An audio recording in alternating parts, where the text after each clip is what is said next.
Tu me dis les mots doux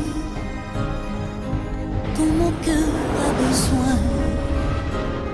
Je veux faire de ma vie toute magnifique.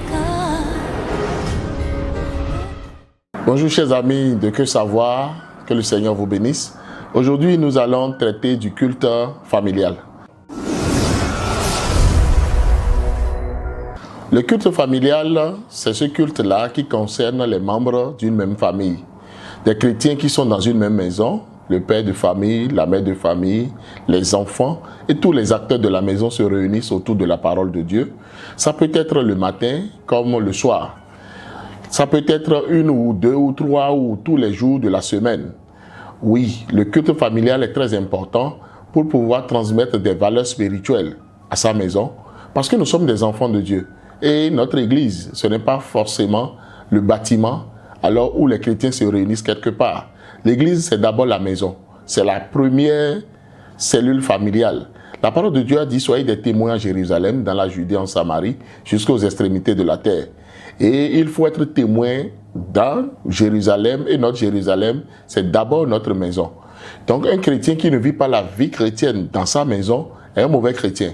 C'est pour cela qu'il faut prioriser alors la parole de Dieu, la vie de prière dans sa maison à travers le culte familial.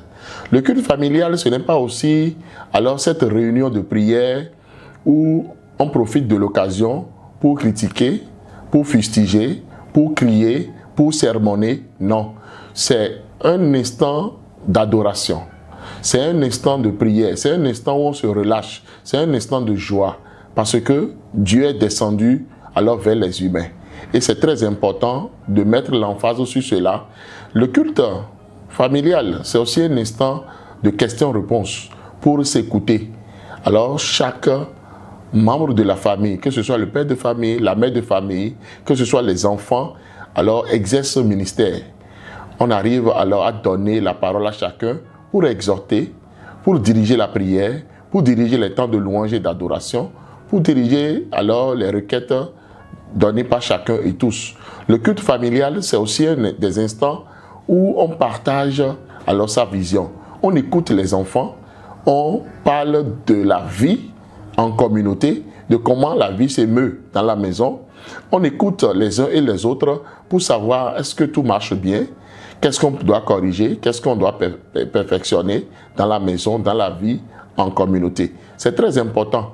Mais si nous faisons en tant que chrétiens de nos cultes familiales des prisons où tout le monde est stressé à l'idée que tout à l'heure nous allons prier ou bien nous allons nous réunir autour de la table et c'est comme le Sanhédrin, c'est comme un tribunal, non, ça ne peut pas marcher comme cela.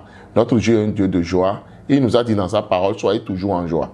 Donc donnons de la joie autour de la parole de Dieu pendant que papa, maman et les enfants sont alors devant le Seigneur dans leur propre maison pour demander la grâce de Dieu, pour demander la faveur de Dieu, pour demander la protection divine, pour demander les bénédictions de Dieu sur leur vie.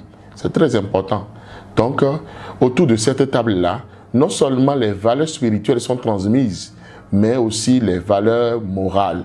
C'est très très important. Et les parents doivent savoir que ce n'est pas ce qu'on dit alors lors du culte familial qui importe, mais c'est la vie chrétienne qu'on applique, alors que chacun applique dans la maison qui importe.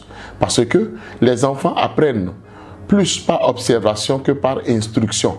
Ne l'oublions jamais. Si nous parlons d'amour alors que nous n'aimons pas dans notre maison, les enfants ne voient pas des gestes d'amour. Si nous parlons d'amour et la femme, la mère de maison n'est pas aimée par son mari, n'est pas aimée par ses enfants, là il y a un problème. Donc, il ne suffit pas simplement de prêcher, de sermonner, mais de vivre la parole de Dieu. C'est ça même la raison d'être du culte familial. L'église à la maison, la première église, la cellule, être des témoins à Jérusalem. Notre Jérusalem, c'est notre maison, c'est notre famille, et nous devons glorifier le Seigneur au travers de ces cultes familiales-là, au travers de ces moments d'adoration, de louange à la gloire du Seigneur. Pendant ces cultes familiales, Dieu bénira, Dieu guérira, Dieu fera de grandes choses à la gloire de son nom. Il y aura des temps de confession, des temps de repentance à la gloire du Seigneur. Mais très souvent dans plusieurs maisons, on n'aime pas la vérité, on n'aime pas écouter la vérité. C'est pourquoi on fustige vraiment les temps de repentance et de témoignage. Non, on ne doit pas faire cela. Permettons à Dieu d'opérer de grandes choses, de grands miracles dans nos maisons, et l'ennemi aura toujours honte. L'obscurité sera toujours dehors, la lumière de Christ va luire dans nos maisons. Alors que le Seigneur nous bénisse. Je nous souhaite vraiment de nous abonner à cette chaîne, de liker cette vidéo, de la partager. Si vous avez des questions, alors appelez-nous, écrivez-nous. Les numéros sont en dessous de cette vidéo. Que le Seigneur vous bénisse. C'était le pasteur Jido Prudence Aimé. Soyez bénis.